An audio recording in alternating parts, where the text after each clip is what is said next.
आणि 2004च्या निवडणुकीमध्ये त्यांच्या मनामध्ये लोकसभेची निवडणूक लढवण्याचं आलं. माझं दुर्दैव असं की नेमका त्याच वेळेला मला ऍक्सिडेंट झाला. माझा खुबा फ्रॅक्चर झाला, सुद्धा प्रचार करू शकलो नाही. पण बसल्या बसल्या लोकांना सांगत होतो, फोन करत होतो, आमदारांना बोलून घेत होतो. 1990 साली मी ज्यावेळेला पहिल्यांदा आमदार झालो त्यावेळेला शिवाजीराव आणि मी आम्ही दोघंजण मिळून या लांडेवाडीच्या बंगल्यातूनच सगळे निर्णय त्या ठिकाणी घेत होतो. आणि 90, 95, 99 तीन निवडणुका आम्ही एकत्र राहिलो. आणि 2004च्या निवडणुकीमध्ये त्यांच्या मनामध्ये लोकसभेची निवडणूक लढवण्याचं आलं.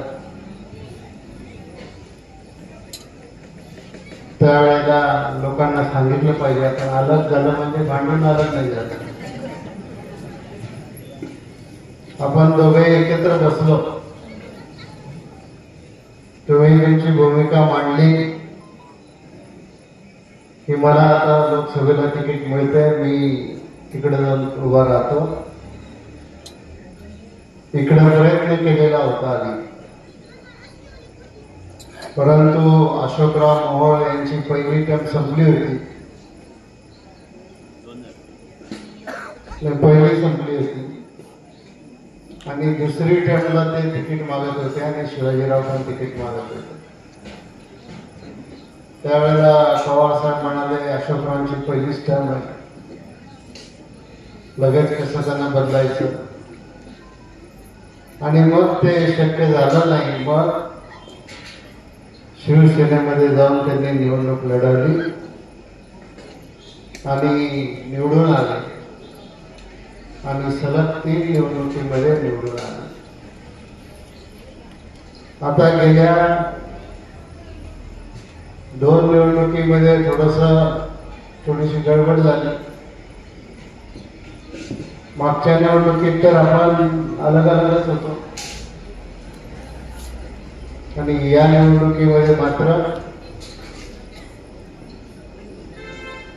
परत एकदा राज्यामध्ये आघाडी झाली. त्यावेळेला त्या आघाडीमध्ये आघाडीच्या युतीच्या महायुतीच्या वतीनं शिवाजीरावांना राष्ट्रवादी काँग्रेस पक्षामधून तिकीट द्यायचं ठरलं आणि शिवाजीराव निवडणुकीला उभे राहिले. माझं दुर्दैव असं की नेमका त्याच वेळेला मला ऍक्सिडेंट झाला.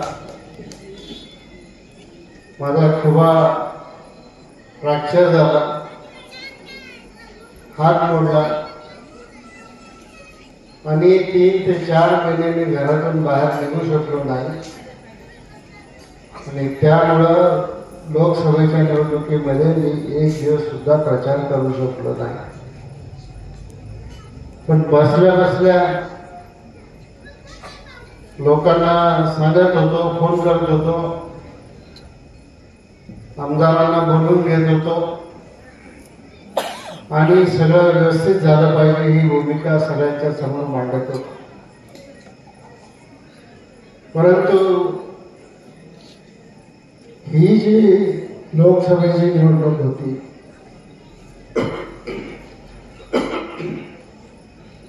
ही निवडणूक जरा वेगळी निवडणूक होती. या निवडणुकीमध्ये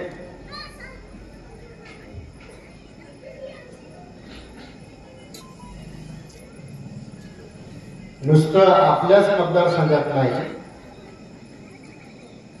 तर संपूर्ण देशामध्ये आणि राज्यामध्ये वेगळं वातावरण होतं. मागच्या निवडणुकीमध्ये माननीय नरेंद्रजी मोदी यांनी भरघोस यश मिळवलं होतं. पण या निवडणुकीमध्ये महाराष्ट्रामध्ये इतिपेक्षा आघाडीला जास्त जागा मिळाल्या आणि मग ही महायुती अधिक बळकट त्याच्यामध्ये झाली. मग त्याच्यामध्ये एकनाथभाई शिंदे, देवेंद्र फडणवीस, अजितदादा पवार या सगळ्यांनी प्राईम मिनिस्टर आणि अमितजी शहा यांच्याशी चर्चा करून या निवडणुकीतल्या तिकिटांचं आघाडीचं वाटप त्या ठिकाणी केलं. युतीचं सारखं आघाडीच येते तोंडामध्ये युतीचं वाटप केलं आणि त्या युतीतला एक उमेदवार म्हणून